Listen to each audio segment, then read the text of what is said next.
Qu'est-ce que tu dis à celles et ceux, des salariés qui, voilà, n'ont pas envie de plus d'initiative, plus d'autonomie, en tout cas pas immédiatement? Qu'est-ce que ADT leur dit? Alors moi, je suis pour le libre choix, ou en tout cas la liberté de penser et d'agir. Et donc, j'ai aucun problème avec ça. Et ça fait partie effectivement des recettes de Libérons nos énergies, c'est qu'on a forcé personne. On a invité les uns et les autres à prendre plus d'autonomie. On a forcé personne. Donc, il y a des salariés qui disent, moi, j'ai pas envie, et on leur a dit, ok, il n'y a pas de problème. À l'époque, enfin, puisque pour faire tout ça, on s'appuie sur les smartphones. Voilà, on n'a pas obligé les salariés à prendre des smartphones. Assez vite, tout le monde en a pris. Ensuite, voilà, évidemment, depuis le confinement, puisqu'en fait, l'alignement de planète de Libérons nos énergies, c'est aussi que on lance le projet. Donc, le projet est né fin 2017, on le lance en 2018. On l'expérimente entre septembre 2018 et septembre 2019, et on l'évalue sur une première partie d'expérimentation à la fin de l'année 2019. Là, dans un autoritarisme absolu, on a décidé que ces expérimentations avaient donné toute satisfaction et qu'il fallait généraliser le process, ce qui nous a permis d'inscrire Libérons nos énergies dans le préambule du nouvel accord d'entreprise qu'on a signé en février 2020.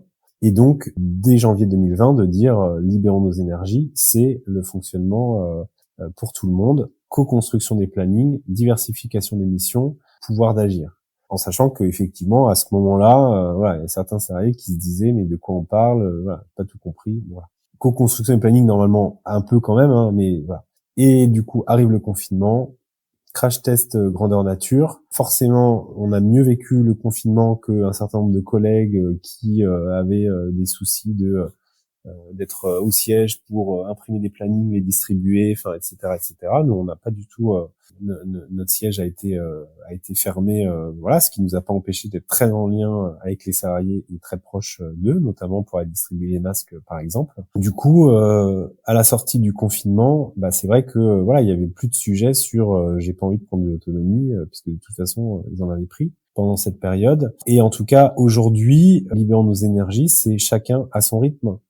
C'est-à-dire que le salarié qui a envie de faire le planning qui lui est attribué par sa responsable de secteur et qui a pas tellement envie, voilà, enfin, si ça lui convient, qui a pas tellement envie de le remodifier, il y a pas de problème. Pour autant, même s'il en a pas envie plus que ça, malgré lui ou malgré elle, ce salarié, il va être facilitateur sur des remplacements l'été, sur des remplacements d'arrêt maladie, sur des remplacements tout simplement, enfin, ou des modifications de planning par rapport à une personne qui va être hospitalisée ou qui sera absente à un moment donné. Voilà, parce qu'aujourd'hui c'est complètement ancré.